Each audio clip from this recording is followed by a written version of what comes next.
পাকিস্তানের বিপক্ষে টেস্ট সামনে রেখে মিরপুরে পুরো দল নিয়ে বাংলাদেশ অনুশীলন যোগ দিয়েছেন নাহিদ রানা। প্রথম সুযোগ পেয়ে রোমাঞ্চিত অমিত হাসান। আইসিসির বার্ষিক টি-20 র্যাঙ্কিংয়ে এক ধাপ উন্নতি বাংলাদেশের। শ্রীলঙ্কাকে পেছনে ফেলে ৮ নম্বরে উঠে এসেছে লিটন কুমার দাসের দল।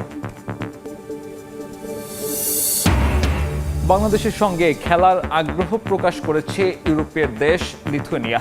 জুনে ফ্রেন্ডলি ম্যাচের আমন্ত্রণ ফিলিপিন্স ও গ্রানাডার। নতুন কোচ নিয়োগের পর সিদ্ধান্ত। আমি একটু অবাক হয়েছি বিকজ আমরা বলার আগে কিন্তু লিথুয়েনিয়ার আমার সভাপতিকে ইনভাইট করা। এবং চ্যাম্পিয়ন্স লিগের সেমিফাইনালে রাতে আর্সেনাল অ্যাথলেটিকোর লড়াই। ফাইনালের স্বপ্নে বিভোর দুই দল। এমিরেটসে তীব্র প্রতিদ্বন্দ্বিতার আভাস। শুরুতে ক্রিকেট। পাকিস্তানের বিপক্ষে প্রথম টেস্ট সামনে রেখে পুরো দল নিয়ে প্রথমবারের মতো অনুশীলন করল বাংলাদেশ। পেশোয়ার জালমির জার্সিতে পিএসএল চ্যাম্পিয়ন হয়ে দেশে ফিরে অনুশীলনে যোগ দিয়েছেন গতি তারকা নাহিদ রানা। প্রথমবার সুযোগ পাওয়ায় উচ্ছ্বসিত অমিত হাসানের সঙ্গে প্রিয় ক্রিকেটার মুশফিকের ড্রেসিং রুম শেয়ার করার অভিজ্ঞতা। দলের প্রয়োজনে খেলতে চান সেরা ক্রিকেট। এদিন অনুশীলন করেছে পাকিস্তানও। দলের সঙ্গে যোগ দিয়েছেন ব্যাটার বাবর আজম। সাদা বলের ব্যর্থতা সফলতা ভুলে লাল বলে মনোযোগ টাইগারদের। প্রথম দিন ঘাম ঝরিয়েছেন ক্রিকেটাররা। পেশোয়ার জালমিকে চ্যাম্পিয়ন করে পাকিস্তান থেকে দেশে ফিরেছেন পেসার নাহিদ রানা। এদিন পুরো দলকে একসঙ্গে পেল টিম ম্যানেজমেন্ট। হোম অফ ক্রিকেটে ওয়ার্ম আপ পর্ব সেরে নেন লিটন, শান্ত, মিরাজরা। এরপর ইনডোরে শুরু মূল অনুশীলন। আলাদা নজর ছিল পিএসএল ফেরত নাহিদ রানার দিকে। ফাইনাল ম্যাচ খেলতে নিউজিল্যান্ড সিরিজের মাঝে পাকিস্তান যান টাইগার পেসার। শিরোপা নির্ধারণী ম্যাচে নিয়েছেন 2 উইকেট। দল হয়েছে চ্যাম্পিয়ন। দেশে ফিরেই ব্যস্ততা শুরু সাদা পোশাকে। যদিও এদিন বল করেননি, সময় কাটিয়েছেন ব্যাট হাতে। তবে ব্যাট হাতে নেটে লম্বা সময় কাটিয়েছেন লিটন, মুশফিক, মুমিনুল, নাজমুল, শান্তরা। মেহেদী হাসান, মিরাজ, নাইম হাসান, তাইজুলদের স্পিনে নিজেদের ঝালিয়ে নিয়েছেন ব্যাটাররা। স্কোয়াডের 2 নতুন সদস্য তানজিদ তামিম আর অমিত হাসান অপেক্ষায় অভিষেকের। মিরপুরে যদিও তাদের সুযোগ পাওয়ার সম্ভাবনা ক্ষীণ, তবে নেটে ঠিকই কাজটা সেরে রেখেছেন 2 ব্যাটার। লম্বা সময় দেখা গেল ব্যাটিং অনুশীলনে অমিত উচ্ছ্বসিত প্রিয় ক্রিকেটারের সঙ্গে ড্রেসিং রুম শেয়ার করতে পেরে। আমি ছোটবেলা থেকেই মুশফিক ভাইকে ফলো করি। অন্যান্য সময় ড্রেসিং রুম শেয়ার করেছি, কিন্তু ন্যাশনাল টিমের ড্রেসিং রুমটা একটু ডিফারেন্ট, যেটা মানে একটু অন্যরকম ভালো লাগে। ইন্ডিভিজুয়াল আমার কোনো লক্ষ্য নাই, চেষ্টা থাকবে দলের প্রয়োজনে যতটুকু কন্ট্রিবিউশন করা যায়। চলমান টেস্ট সাইকেলে টাইগারদের দ্বিতীয় সিরিজ। প্রথমটায় লঙ্কা একটা ম্যাচ ড্র করলেও পরের ম্যাচ হেরেছিল ইনিংস ব্যবধানে। এই সিরিজটা যেহেতু ঘরের মাটিতে, তাই টাইগাররাও মুখিয়ে পূর্ণ পয়েন্ট তুলে নিতে। লম্বা সময় পর সাদা পোশাকে ফিরছেন তাসকিন, শরীফুলরা। পেস ইউনিটে আরও আছেন এবাদত, নাহিদ রানা। উইকেটটা কেমন হতে পারে সেটা নিয়েই হয়তো হোম অফ ক্রিকেটে লম্বা আলোচনায় ফিল সিমন্স, শান্ত, আশরাফুল, হাবিবুল বাশার। এদিন অনুশীলন করেছে পাকিস্তানও। একাডেমি মাঠে শাহিন শাহ আফ্রিদি, হাসান আলী, দানিয়েলরা বোলিং অনুশীলন করেন। রিজওয়ান, সাইম আইয়ুব, শান মাসুদ, সালমান আগারা ঝালিয়ে নিয়েছেন ব্যাটিংটা। পিএসএল চ্যাম্পিয়ন করে দলের সঙ্গে যোগ দিয়েছেন বাবর আজমও। একাডেমি মাঠে স্পিন বোলারদের বিরুদ্ধে ব্যাট করেন লম্বা সময়। জাতীয় দল, বিপিএল মিলিয়ে বাংলাদেশে এসেছেন বহুবার, তাই কন্ডিশনটা ভালোভাবে জানা তার। তাই কিনা স্পিন বোলারদের বিরুদ্ধে ব্যাটিংটা বেশি করলেন। বাংলাদেশও পাকিস্তানের টপ অর্ডার বিবেচনায় বাড়তি স্পিনার রেখেছে স্কোয়াডে। আইসিসির বার্ষিক হালনাগাদ টি-20 র্যাঙ্কিংয়ে এক ধাপ এগিয়েছে বাংলাদেশ ক্রিকেট দল। শ্রীলঙ্কাকে পেছনে ফেলে 8 নম্বরে উঠে এসেছে টাইগাররা। 2025 সালের মে মাস থেকে বছরের মে পর্যন্ত সিরিজের ফলাফলে গুরুত্ব দিয়ে এই নতুন র্যাঙ্কিং প্রকাশ করে আইসিসি। এই 1 বছরে 3 ম্যাচের 9টি দ্বিপাক্ষিক সিরিজ খেলেছে বাংলাদেশ, যার মধ্যে শ্রীলঙ্কা, ওয়েস্ট ইন্ডিজ, আফগানিস্তান সহ মোট 5 সিরিজে জয় তুলে নেয় টাইগাররা।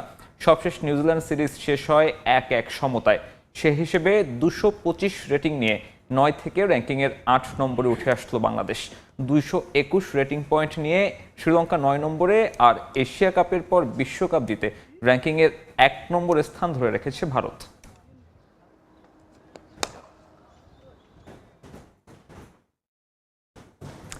বিপিএল শেষ হওয়ার এতদিন পরেও সিলেট টাইটান্সের কাছ থেকে চুক্তির পুরো অর্থ বুঝে পাননি নাসুম আহমেদ। ফ্র্যাঞ্চাইজি কর্তৃপক্ষ অস্বীকার করলেও এই স্পিনারের অভিযোগ এখনও ৩৫ লাখ টাকা বাকি রয়েছে তার। এ নিয়ে সামাজিক যোগাযোগ মাধ্যমে টাইটান্সের কড়া সমালোচনা করেছেন নাসুম। বিপিএলের মাঠ মাতানো নাসুম আহমেদ এবার আলোচনায় মাঠের বাইরের এক ইস্যু নিয়ে। বল হাতে ১২ ম্যাচে ১৮ উইকেট নিয়ে তালিকার ওপরের দিকে থাকলেও নাসুমের পারিশ্রমিক নিয়ে তৈরি হয়েছে বিতর্ক, ধোঁয়াশা। জানা যায় সিলেট টাইটান্সের হয়ে খেলা স্পিনারের ৩৫ লাখ টাকা পারিশ্রমিক রয়ে গেছে বকেয়া। অবশ্য এই দাবি অস্বীকার করেছে ফ্র্যাঞ্চাইজি কর্তৃপক্ষ। তাদের দাবি, নাসুমের করা অভিযোগের কোনো ভিত্তি নেই। বিসিবির কাছে নাসুমের চুক্তির পুরো ৩৫ লাখ টাকা বুঝিয়ে দেওয়া হয়েছে। এমনকি নাসুমের অনুরোধেই নাকি এই অর্থ ব্যাংকের বদলে সরাসরি নগদে পরিশোধ করা হয়েছে। তবে ফ্র্যাঞ্চাইজির এই দাবিকে রীতিমতো উড়িয়ে দিয়েছেন নাসুম আহমেদ। সামাজিক যোগাযোগ মাধ্যমে এক পোস্টে তিনি পাল্টা দাবি করেন, সিলেট টাইটান্স তাকে ৩৫ লাখ টাকা দিলেও চুক্তির আরও ৩৫ লাখ টাকা এখনও বকেয়া রয়ে গেছে। প্রমাণ হিসেবে তিনি হোয়াটসঅ্যাপে পাঠানো একটি চুক্তিনামা সামনে এনেছেন, যেখানে তার মোট পারিশ্রমিক ৭০ লাখ টাকা উল্লেখ করা হয়েছে বলেও জানান। ক্ষোভ প্রকাশ করে নাসুম মালিকপক্ষের উদ্দেশ্যে প্রশ্ন ছুড়ে দিয়েছেন, বাকি ৩৫ লাখ টাকা কি তারা দেবেন নাকি মৃত্যুর পর ৪০ সময় দেবেন? সিলেট টাইটান্সের মালিক মাহিদুল ইসলাম সামির কড়া সমালোচনাও করেন তিনি। তার দাবি, বিপিএল শেষ হওয়ার প্রায় ৩ মাস পার হয়ে গেলেও সরাসরি চুক্তির সেই বড় অঙ্কের টাকা এখনও তার হাতে পৌঁছায়নি। নাসুম আরও জানান, তার কাছে ফ্র্যাঞ্চাইজির দেয়া চেক থাকলেও তা বাউন্স করায় টাকা তুলতে পারছেন না। পারিশ্রমিক নিয়ে মাঠের বাইরের এই দ্বন্দ্বে এক পক্ষ যখন বলছে সব মিটে গেছে, অন্য পক্ষ তখন বলছে অর্ধেক পাওনা বাকি। ফ্র্যাঞ্চাইজি এবং ক্রিকেটারের এই মুখোমুখি অবস্থান এখন বিপিএলের স্বচ্ছতা নিয়ে নতুন করে আলোচনার জন্ম দিয়েছে। ফুটবলের যে ব্র্যান্ড ভ্যালু বেড়েছে তার আরও একটা প্রমাণ পেল বাফুফে। এবার বাংলাদেশের সঙ্গে খেলার আগ্রহ প্রকাশ করেছে ইউরোপিয়ান দেশ লিথুয়েনিয়া।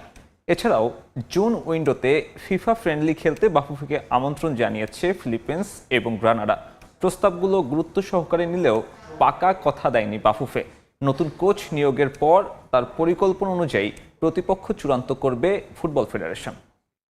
আমি একটু অবাক হয়েছি, বিকজ আমরা বলার আগে কিন্তু লিথুয়ানিয়ার সভাপতি আমার সভাপতিকে ইনভাইট করেন। হঠাৎ দেশের ফুটবলের এমন আচমকা মূল্য বৃদ্ধিতে অবাক ফেডারেশনও। একটা সময় ফিফা ফ্রেন্ডলি খেলার জন্য বহু দেশে চিঠি পাঠিয়েও কোনো জবাবই পেত না বাফুফে। সেখানে এখন ফিফা কংগ্রেসের মতো গুরুত্বপূর্ণ সম্মেলনে সময় বের করে বাংলাদেশকেই খুঁজে নেয় বিভিন্ন কনফেডারেশনের ফুটবল অ্যাসোসিয়েশনগুলো। সদ্য সমাপ্ত ফিফা কংগ্রেসে গিয়ে অন্তত ১২ থেকে ১৪টি দেশের সঙ্গে বাফুফে সভাপতির কথা হয়েছে সরাসরি, যাদের প্রত্যেকেই আগ্রহ প্রকাশ করেছে কোনো না কোনোভাবে বাংলাদেশের ফুটবলের সঙ্গে সম্পৃক্ত হতে। এদের মধ্যে সবচেয়ে চমকপ্রদ প্রস্তাব দিয়েছে নিয়মিত ইউরো বাছাই খেলা দেশ লিথুয়ানিয়া। আসছে নভেম্বর উইন্ডোতে বাংলাদেশকে তারা চায় প্রতিপক্ষ হিসেবে। লিথুয়ানিয়া ইনফ্যাক্ট আমাদেরকে নভেম্বর উইন্ডোতে ইনভাইট করেছে ফিফা ফ্রেন্ডলি খেলার জন্য, লিথুয়ানিয়াতে একটি ম্যাচের জন্য। তো আমরা তো on the spot yes no কিছু বলিনি, আমরা ওয়েলকাম করি, because that will be the second European country. এবং সাধারণত আমরা ইউরোপিয়ান দেশগুলিকে চেস করে ওদের সময় পাই না। সেখানে লিথুয়ানিয়া যে আমাদেরকে আমন্ত্রণ জানিয়েছে, এটা this was a fantastic thing.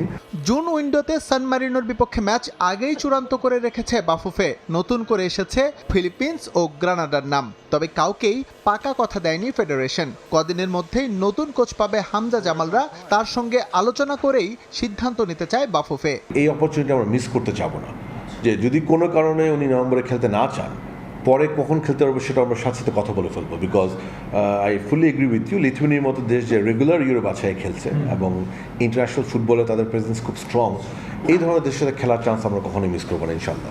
গেল বছরটা দারুণ কাটিয়েছে বাংলাদেশের ফুটবল। হামজা সমিতের পাশাপাশি বাফুফের স্কাউটিংয়ে আছে আরও কিছু মানসম্মত ফুটবলার। সব মিলিয়ে দেশের ফুটবলের ব্র্যান্ড ভ্যালু বাড়ায় বিশ্বের বিভিন্ন দেশ আগ্রহ দেখাচ্ছে বলে মত বাফুফের। Last year was the fantastic year for Bangladesh football. সমগ্র বিশ্বের ম্যাপে কিন্তু এটা নোটিস হয়েছে যে বাংলাদেশের এগেইন ফুল হাউস অডিয়েন্স হয়েছে। বাংলাদেশ যখন ইন্ডিয়া গিয়েছে, সিঙ্গাপুর গিয়েছে, হংকং গিয়েছে, সেখানেও ফুল হাউস হয়েছে। সো এই জিনিসগুলি তো ফুটবল ওয়ার্ল্ডে খুব অ্যাপ্রিসিয়েট হয়। সো এটাকে মাথায় রেখে হয়তো বা লিথুয়ানিয়া আমাদেরকে বলেছেন, ইনভাইট করেছেন। শুধু পুরুষ ফুটবল নয়, ফিফা এবং এএফসি কংগ্রেসে বেশ কয়েকটি দেশ আগ্রহ প্রকাশ করেছে বাংলাদেশের নারী ফুটবল নিয়েও। তারপরে